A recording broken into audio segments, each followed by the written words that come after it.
Shane yuan ने sales goddess, बिक्री की देवी के नाम से मशहूर चेन ना के सामने विश्वास दिलाते हुए कहा कि वह सिर्फ ऊपर पानी पीने जा रहा है और कोई गलत हरकत नहीं करेगा। चेन ना को थोड़ा संदेह था, लेकिन फिर भी वह उसे घर ले आई। घर में घुसते ही शेन युआन ने बिना किसी चेतावनी के उसे करीब खींचा और उसका पहला चुंबन चुरा लिया। चेन ना हैरान और गुस्से में थी। उसने अपनी आंखें बड़ी करके पूछा, तुमने तो कहा था कि तुम सिर्फ पानी पीने जा रहे हो? शेन युआन ने एक दुष्ट मुस्कान के साथ बेशर्मी से जवाब दिया, हाँ, मैं वही पानी पी रहा हूँ। इससे पहले कि चेन ना कुछ समझ पाती, उसने फिर से उसे चूम लिया। इस बेतुके ड्रामे का सबसे बड़ा शिकार चेन ना नहीं, बल्कि उसका पूर्व प्रेमी जे हाईजी था, जो उससे दोबारा जुड़ने की उम्मीद में हजारों मील दूर से आया था। उसने दरवाजे पर आहट सुनी और अंदर से आ रही आवाजों से वह स्तब्ध रह गया। उसने बार बार पुष्टि की कि वह वास्तव में चेन ना की आवाज थी और उसका चेहरा पीला पड़ गया। वह चिल्लाया, नहीं, रुक जाओ। हालांकि शेन युआन अपनी धुन में था और वह रुकने वाला नहीं था। किसी को अपनी हरकत में खलल डालने से रोकने के लिए उसने चेन ना को उठाया और उसे बेहतर साउंड प्रूफ वाले बेडरूम में ले गया। बंद बेडरूम के दरवाजे को देखकर जी हाईजी को एक कड़वा सच स्वीकार करना पड़ा। चेन ना अब पूरी तरह से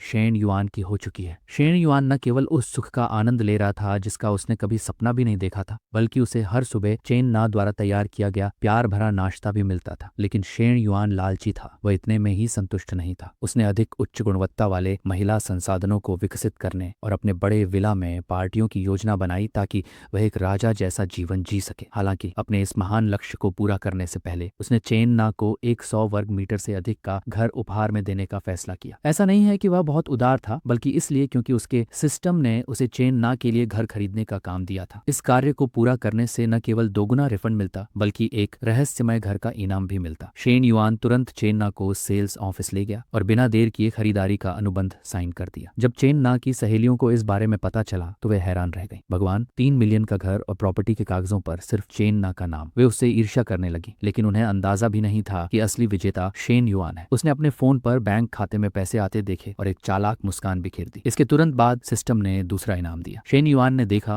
और हैरान रह गया। ये शहर के 10 सबसे आलीशान विला में से एक था। जैसे ही वह इस बड़ी खुशी में डूबा था, सेल्स ऑफिस की एक लड़की ने उस पर नजर डाल दी। लेकिन इससे पहले कि वह कुछ कर पाती, चेन ना की एक सहेली ने मन ही मन उसे कोसते हुए सोचा कि वह किसी और से उसका शिकार छीनने की हिम्मत कैसे कर सकती है। उसने शेन युआन का दोस्त बनने के 2 बहाने सोचे। एक, वह खुद एक छोटा अपार्टमेंट खरीदना चाहती है, और दूसरा, भविष्य में उसे फिटनेस में मदद की जरूरत होगी। शेन युआन ने तुरंत जवाब दिया, कोई बात नहीं, और फिर चेन ना से कहा कि उसे दोपहर में कुछ काम है। जब चेन ना की सहेली ने देखा कि शेन युआन बिना खाना खाए चला गया तो उसे खुद पर संदेह होने लगा। क्या मुझे बिल्कुल भी दिलचस्पी नहीं ले रहा? उसे यकीन नहीं हुआ। आखिरकार वह बहुत आकर्षक थी। उसने दांत पीसकर फैसला किया कि वह अभी इंतजार करेगी और अपनी अच्छी सहेली का किरदार निभाती रहेगी। वह चेन ना के साथ खाना खाने गई, नया घर खरीदने का जश्न मनाया और फिर कॉफी शॉप गई। उसने सोचा, चाहे जो हो, जब तक मैं चेन ना के साथ हूँ, मुझे अपनी सहेली के नए बॉयफ्रेंड को अपना बनाने का मौका जरूर मिलेगा।